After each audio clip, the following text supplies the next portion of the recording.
Nan. Polling place sa Santa Catalina, Ilocos Sur, binaha sa bigla ang pag-ulan. Mga silid-aralan bubuksan para gawing waiting area ng mga botante sa araw ng eleksyon. Balitang tinutukan ni Ivy Hernando. Wala pang isang oras ang ulan, naiipon na ang tubig sa hallway ng Pangada Cabaruan Elementary School na isa sa polling centers sa Santa Catalina, Ilocos Sur. Problema raw ito lalo kung tuloy-tuloy ang ulan.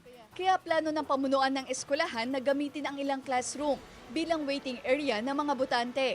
Kasi kung uulan, talagang baha dito. Kaya gagamitin natin itong waiting area. Mabuti na rin daw ito upang maiwasan ang bangayan ng mga supporter, lalo na kung nagsiksikan sa hallway. Mananatiling first come first serve naman daw ang botohan at magkakaroon pa rin ng priority lane. Naging positibo naman ang resulta ng final testing and sealing.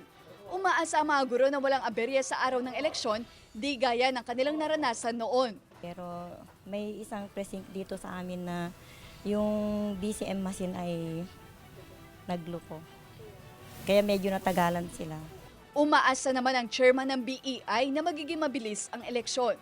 By 6 o'clock at cleanose namin to, diretso lang yung resulta. Yung mga reports na lang siguro ang magpapaan sa amin. So posibleng mas maaga ngayon.